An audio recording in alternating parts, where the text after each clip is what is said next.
Seja bem-vindo, bem-vinda à nossa primeira videoaula de complementos de física, né? Essa disciplina onde nós vamos trabalhar com fenômenos ondulatórios, oscilações. Então, nada mais indicado do que nossa primeira videoaula, né, esteja relacionado a esse assunto, ondas.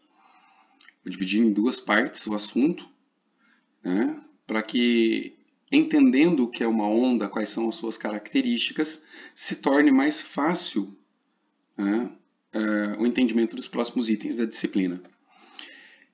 Primeiramente, a gente precisa entender o que é uma onda, né?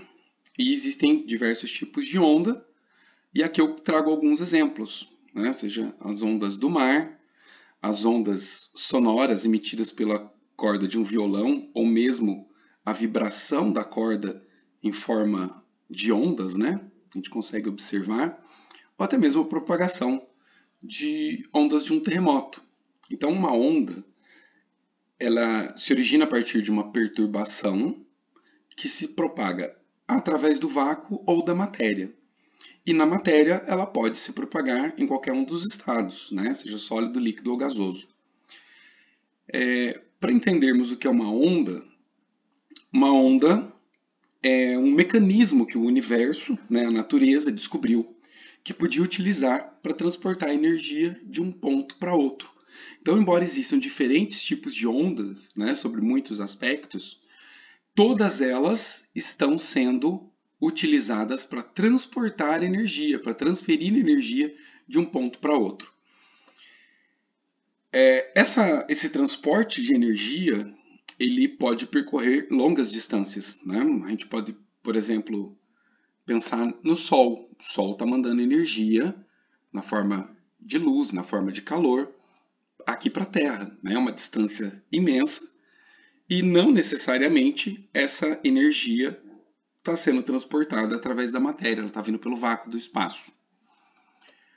Cada tipo de onda, né, que nós vamos estudar, ela pode ter classificações, caracterizações diferentes que estão sempre relacionadas às oscilações, às perturbações que deram origem a ela. Então, geralmente, isso trata aí de funções de uma ou mais variáveis, né? E para que a gente possa entender como essa onda se propaga através do espaço, através da matéria. Eu vou fazer uma classificação inicial sobre tipos de onda. Tá? Então, nós vamos levar aqui em consideração duas classificações. Nós vamos classificar de acordo com o meio físico de propagação e também com relação à direção, né? A relação das direções em que a perturbação gera essa onda, causa essa onda, e o sentido em que essa onda se propaga. Então, de acordo com o meio físico, nós temos duas possibilidades. A onda pode ser uma onda mecânica, ou seja, onda mecânica é aquela que depende da matéria. Ela se propaga através da matéria. Ou pode ser uma onda eletromagnética que não depende da matéria, ela se propaga no vácuo. Importante lembrar que a onda eletromagnética ela pode permear a matéria, ela pode atravessar a matéria. Né? Alguns tipos de ondas eletromagnéticas têm essa característica.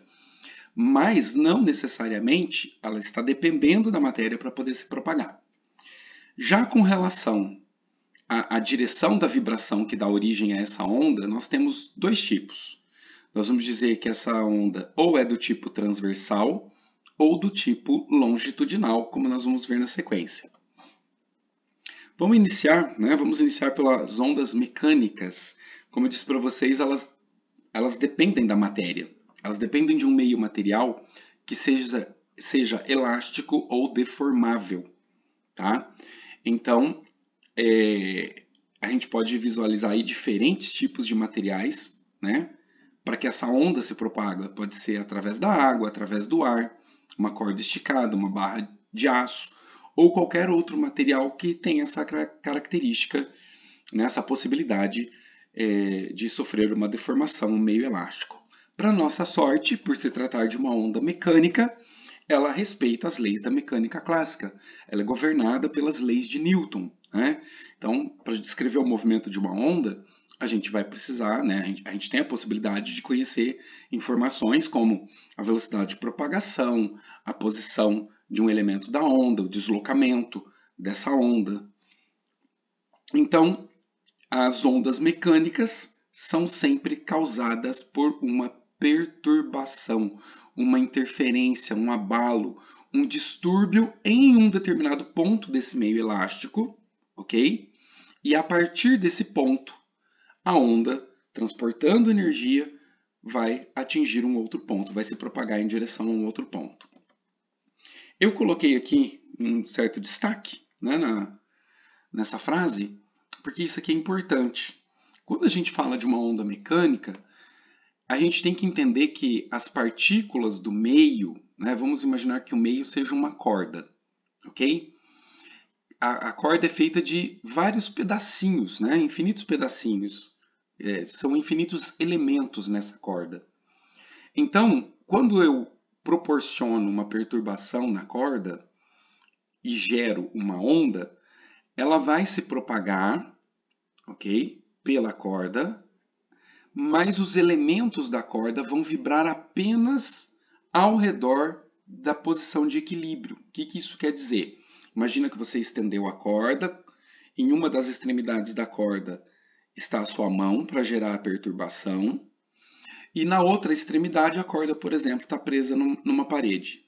Quando a sua mão subir e descer, os elementos da corda que estão próximos da sua mão continuam na sua mão.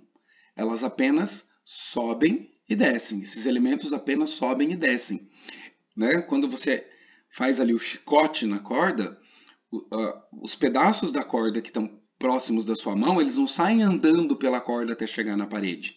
Eles apenas vibram, oscilam ao redor de um ponto de equilíbrio que seria representado pela corda esticada, ok? Eles não se deslocam, eles não se propagam juntos com a onda. Então, deixei alguns exemplos, né? Uma piscina de ondas, corda do violão, as ondas sonoras e as ondas do terremoto. Já a classificação das ondas eletromagnéticas vai envolver, né? Quem vai gerar essa onda que a gente chama de eletromagnética é a aceleração de uma carga elétrica. Nós sabemos que as cargas elétricas, elas possuem campos elétricos, né? Por exemplo, uma carga positiva é considerada como a origem de um campo elétrico. Quando eu movimento essa carga, esse campo elétrico se arrasta pelo espaço e esse arrastar de campo elétrico é capaz de produzir um campo magnético, né? Então, a movimentação da carga, indo para um lado, para o outro, ou para cima e para baixo, é quem vai gerar o pulso de radiação, que nós chamamos de eletromagnética. E ela vai ser entendida, né, ser traduzida como uma interação entre o campo elétrico e o campo magnético, que são perpendiculares entre si, formam 90 graus entre si, e formam 90 graus também com a direção de propagação dessa onda. Nós vamos ter aulas sobre ondas eletromagnéticas mais à frente e a gente volta a falar disso, ok? Se a carga oscila harmonicamente, a onda eletromagnética é harmônica, mas se a carga oscilar de uma forma desorganizada, uma forma não harmônica, a onda eletromagnética também não vai ser harmônica, né? Então, a gente poderia observar uma onda aí com uma grande quantidade de ruídos, por exemplo. Diferente das ondas mecânicas, as eletromagnéticas vão responder, então, às leis, né? Vão ser governadas pelas leis de unificação de campos eletromagnéticos, elétricos e magnéticos, que foram desenvolvidas por Maxwell, que nós utilizaremos mais adiante. São causadas, então, pela perturbação gerada entre, né, a interação entre esses campos. Deixei aqui como alguns exemplos ondas de rádio, raios-x, micro-ondas e a própria luz. Eu trago aqui, para a gente fazer uma breve discussão, um resumo do espectro eletromagnético, uma figura bastante clássica, você encontra várias como essa na internet. Aqui nós temos o tipo de radiação, né? Eu citei ondas de rádio, micro-ondas, infravermelho, luz visível, ultravioleta, raios-x e raios gama, e o seu respectivo comprimento de onda. Então, o que é o comprimento de onda? É a direção entre um pico da onda e o próximo pico, né? Nós vamos falar disso daqui a pouco. Então, vejam que interessante. As ondas de rádio estão na ordem de 10 a terceira metros, né? 1000 quilômetros. Já as micro-ondas têm uma distância de pico muito menor, né? O comprimento de onda na ordem de 10 a menos 2 metros, então na casa dos centímetros. O que eu quero que você observe através desse diagrama é essa relação aqui, ó. Vamos ver.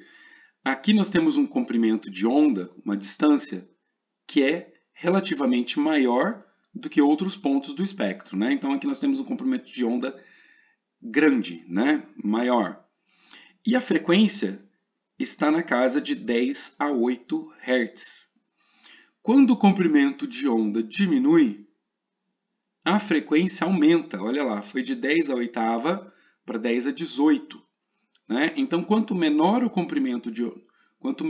for o comprimento de onda, maior é a frequência, mais a onda se repete. Ok? Então, nós temos aqui uma relação, né, entre comprimento de onda e frequência que nos dizem que elas são inversamente proporcionais. O próximo tipo de ondas, né, a próxima classificação que nós podemos fazer é com relação à direção de perturbação, a direção em que o abalo é gerado, e o sentido de propagação. Isso quer dizer que existe aqui um ângulo de 90 graus entre a perturbação e a propagação da onda. Sempre que essa relação for perpendicular, formar 90 graus, essa onda é chamada de onda transversal. É importante lembrarmos, né, que todas as ondas eletromagnéticas são do tipo transversal, ok? Porque a oscilação entre os campos elétricos e magnéticos ocorre de forma perpendicular, com relação à direção, né, e sentido de propagação. Vamos falar um pouquinho sobre a reflexão dessa onda transversal. Olha que interessante. A onda, a gente sabe que ela está transportando energia. Por exemplo, se ela está se deslocando para cá com uma certa velocidade, ela está transportando energia na forma de energia cinética. Então eu gerei a perturbação, a onda se propagou, mas ao chegar aqui nessa parede, a corda estava presa num ponto fixo. Quando o ponto for fixo, essa energia vai, por uma fração de segundos, tentar se acumular nesse ponto. E aí a energia vai pensar assim: o que compensa mais? Por onde eu consigo escapar mais fácil? Por uma parede fixa, rígida, ou pelo meio mais flexível? Bom, ela vai entender que é o meio mais flexível a forma de se propagar. Então, se o ponto for fixo, a energia cinética que incidiu sobre esse ponto é devolvida para a corda, agora no sentido contrário e na fase contrária. Então, a velocidade, a direção de propagação se inverteu e o sentido da fase também se inverte. No entanto, se nós prendermos a corda aqui, por exemplo, numa argola, num arco, deixando essa extremidade móvel, quando a energia cinética e potencial, né, porque aqui a gente tem uma diferença de altura, tem energia potencial também. Quando essas energias chegarem nesse ponto, elas vão elevar a corda, vão fazer com que a corda suba, e quando ela não puder subir mais, ela devolve a energia. E ela devolve energia, né, voltando para essa posição e emitindo o pulso agora no sentido contrário, com uma velocidade, né, de propagação no sentido contrário, no entanto, com a mesma fase do pulso incidente, né, nós observamos o pulso refletido. Aqui nós sempre temos então uma representação, né, para uma onda transversal. Se ela for uma onda progressiva, vamos considerar então que esse ponto vermelho aqui no eixo Y está subindo e descendo, gerando a perturbação, né, abalando a corda, criando a onda, e a onda vai se propagar, né, numa outra direção, né, na horizontal. Então, a direção, quando a onda se afasta desse ponto, a gente diz que ela está se propagando de maneira progressiva, ok?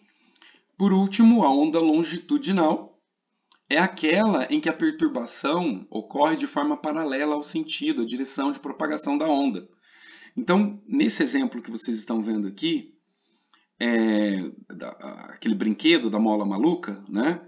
A pessoa está gerando a perturbação aqui na horizontal e a gente consegue ver a onda se propagando também na horizontal, ok? Então, quando a perturbação é paralela ao sentido de propagação, essa onda é chamada de longitudinal. Eu trouxe aqui um exercício para a gente pensar um pouquinho e responder. Eu quero que você analise essa situação, onde nós temos aqui um alto-falante, né? Então, quando a gente ligar o alto-falante, a membrana dele aqui vai pulsar, vai gerar pulsos, né? Que representam variações de pressão. Então, vamos pensar assim, ó. A hora que ele faz o tushi-tushi, né? A hora que ele faz o tu, é uma área de compressão. Shi é uma área de rarefação, ok? Então, é como se isso aqui estivesse acontecendo, né? A onda que está sendo propagada a partir do alto-falante, ela tem essa característica aqui, ó. Tu, sh, tu, sh, e assim por diante. Até o momento em que essa onda atinge, né, o nosso ouvido e a gente consegue interpretar, o cérebro depois vai interpretar os sons emitidos por essa onda. Então, eu quero saber se essa onda é mecânica ou eletromagnética. Quando você olha para cá, essas bolinhas, elas estão representando as partículas do ar, né? Os gases do ar. Então, na verdade, isso aqui se trata de uma onda mecânica, ok? Quando o alto-falante faz o tu, ele manda energia e as partículas se comprimem. Quando ele faz o sh, ele puxa um pouquinho de volta e aí geram pontos de rarefação. Portanto, é uma onda mecânica. E essa onda é do tipo longitudinal, porque a membrana do alto-falante está batendo aqui, ó, na horizontal, ok? E a onda está se propagando da mesma forma. Então, nós temos aqui uma onda mecânica do tipo longitudinal. Vamos falar um pouquinho sobre a onda harmônica simples, tá? Quando eu digo que algo é harmonioso, tem uma repetição na qual o deslocamento vertical ocorre sempre com a mesma amplitude, com a mesma intensidade e de forma periódica, se repete sempre, né, dentro do mesmo intervalo de tempo. Então, ao fazer isso, nós teríamos uma onda se formando na corda. E aí surge a pergunta, qual é o tipo de função, ou quais são os tipos de funções matemáticas que possuem um perfil similar a esse que nós observamos na corda? Né? Você provavelmente vai responder que é um seno ou um cosseno. A função seno e cosseno, né, num gráfico, num diagrama cartesiano, tem esse formato. Então vamos observar aqui esse ponto. Ó. Se esse ponto for a origem do movimento, quando a corda está esticada, né, esse primeiro pulso, esse primeiro pico que surge aqui, ó, ele estaria passando na origem. Então, por esse motivo, a gente opta em utilizar uma função senoide. Por quê? Porque as senoides, né, na posição 0 aqui, na origem, a gente sabe que a linha da função senoide tem que passar pela origem. Então, eu criei aqui uma escala em graus, né, o θ em graus, 90, 180, 270 e 360 graus, e o y está representando a altura dessa onda.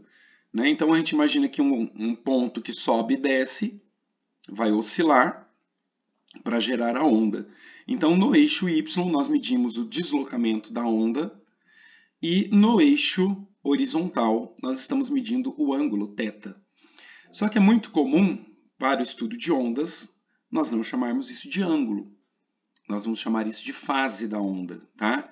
Então, em determinados momentos, os elementos da onda estão na fase positiva e em determinados momentos, o elemento da onda se encontra numa fase negativa. Essa escala, ela precisa ser adaptada. Por quê? Vamos supor que isso aqui fosse uma corrente alternada, ok? Você nunca chega ali, né, com o amperímetro, você não vai conectar o amperímetro numa tomada e medir o ângulo da corrente. A gente mede frequência, a gente mede características relacionadas à repetição da onda, à fase, então a gente precisa reescrever isso aí, ok? Eu destaquei essa distância em vermelho porque desse ponto até aqui no 360 graus, a gente tem o que a gente chama de o comprimento de uma onda, ok? Por que uma onda? Porque ela fez toda a fase positiva, toda a fase negativa e a partir desse ponto ela apenas se repete. Essa mesma distância, né, a gente poderia chamá-la então de comprimento de onda lambda.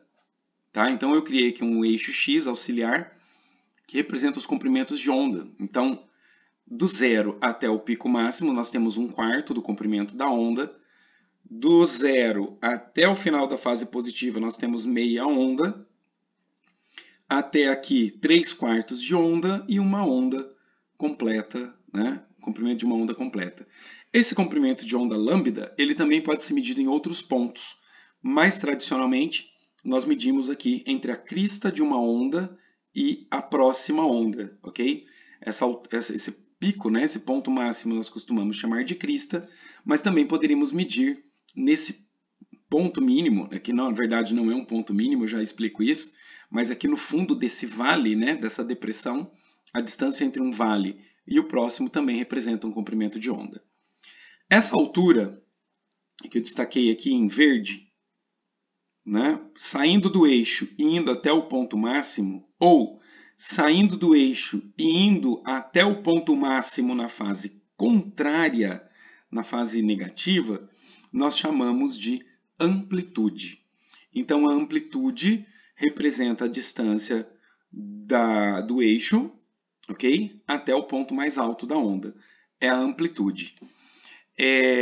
Se a função começar numa amplitude negativa, a onda vai ser desenhada ao contrário, ok?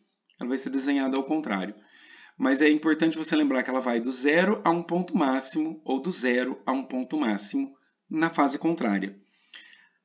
A amplitude seria mínima aqui, gente, nesses pontos, ó, onde a amplitude é zero, ok? Então, esse seria o ponto mínimo, amplitude zero. Por se tratar de uma função matemática do tipo senoide, ok?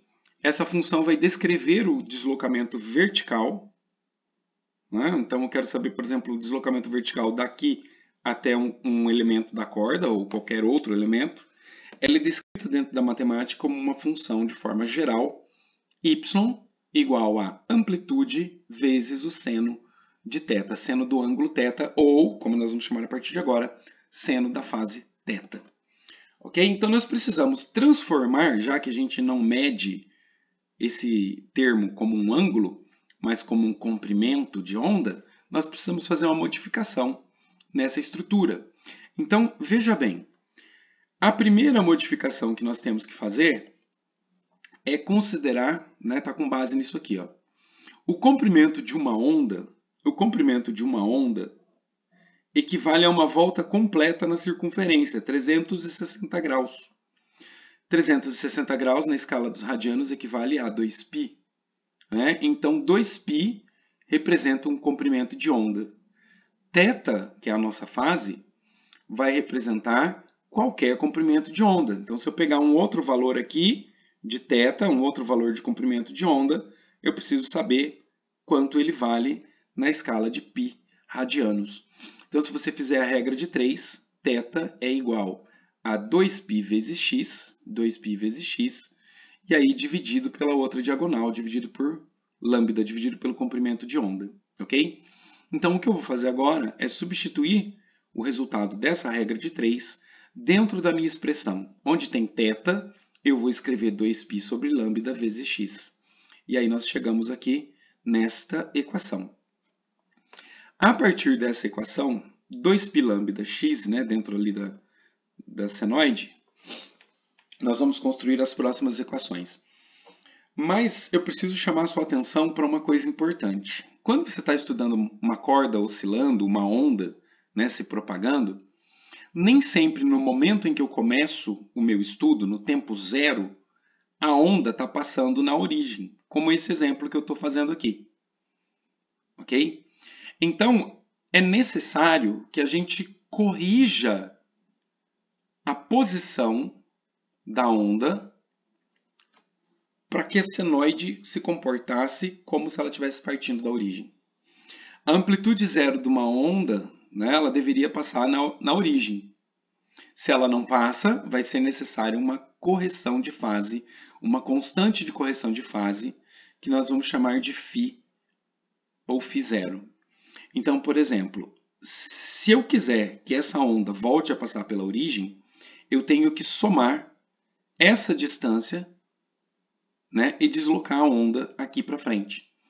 Então, a fase, muitas vezes, vai apresentar um termo φ0, ok?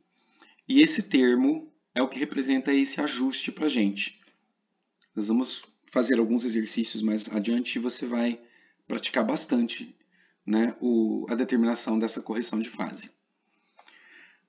Olha lá, o exemplo que eu estava dizendo é esse aqui. Por que é importante a correção de fase na equação da onda harmônica simples?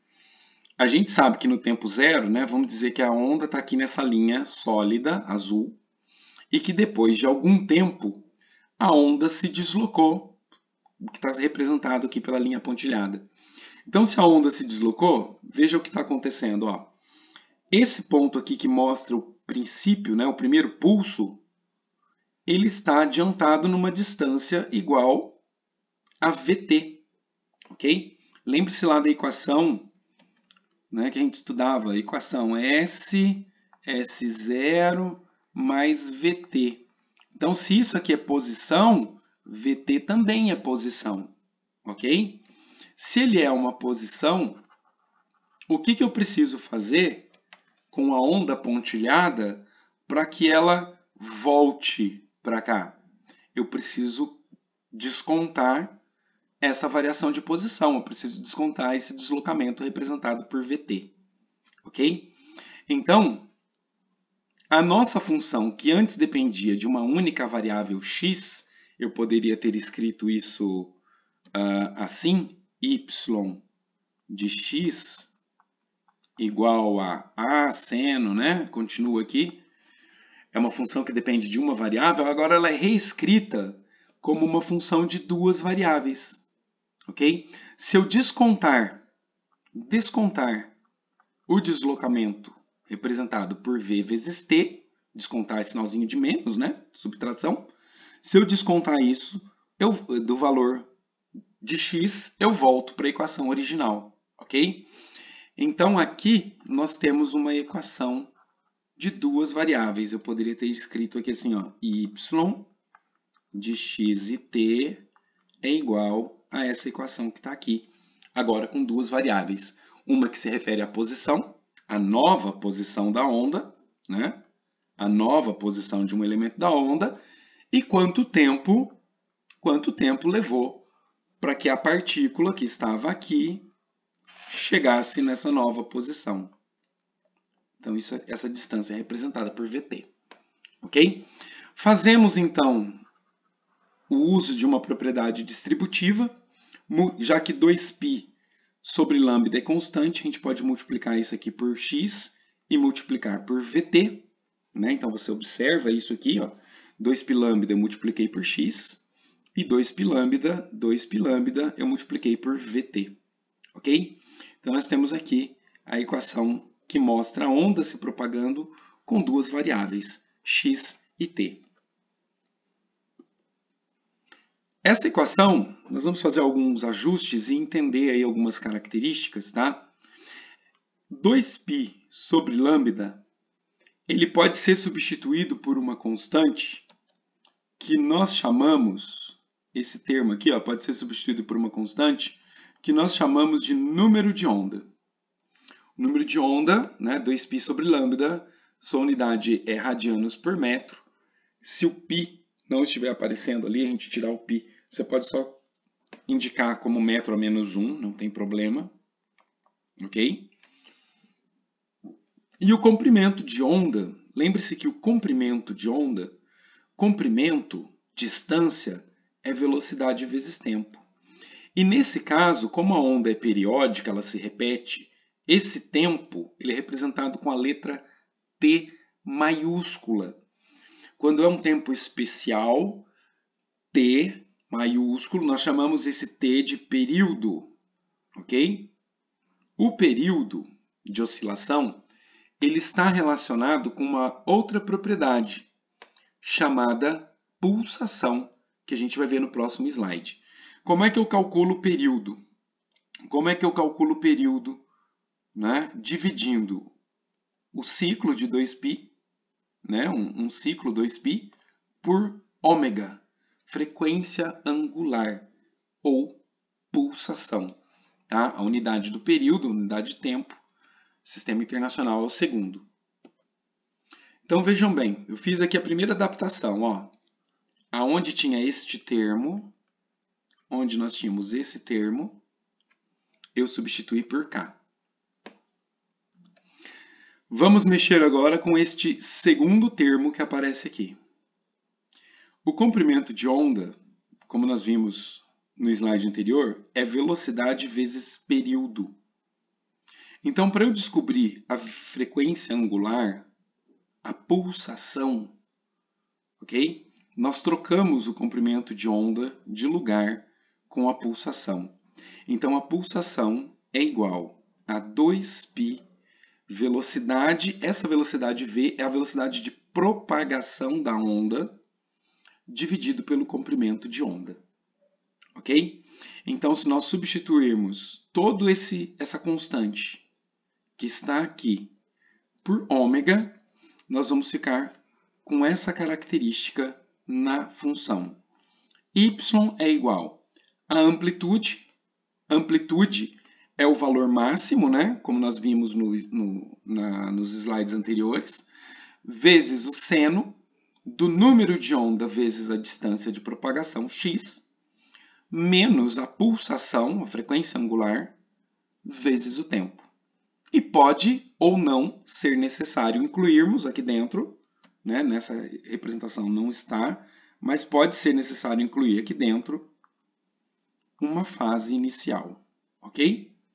Depois a gente descobre quando ela é necessária ou não. Essa equação é chamada de equação da onda, ou equação de D'Alembert, tá? Que de forma geral é escrita assim.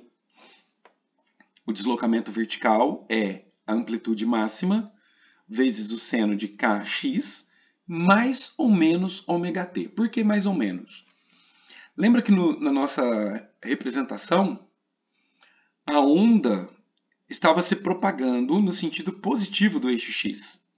E aí eu precisei subtrair um termo de distância que estava relacionado à velocidade e tempo. Então, quando a onda vai para o sentido positivo do eixo, eu subtraio o termo de velocidade. Se a onda tivesse vindo no sentido contrário, então, eu teria que fazer o contrário. Eu teria que adicionar um termo de velocidade para adiantar a onda e ela ficar sobreposta. Então, essa informação aqui, ó, é super importante para a resolução dos nossos exercícios.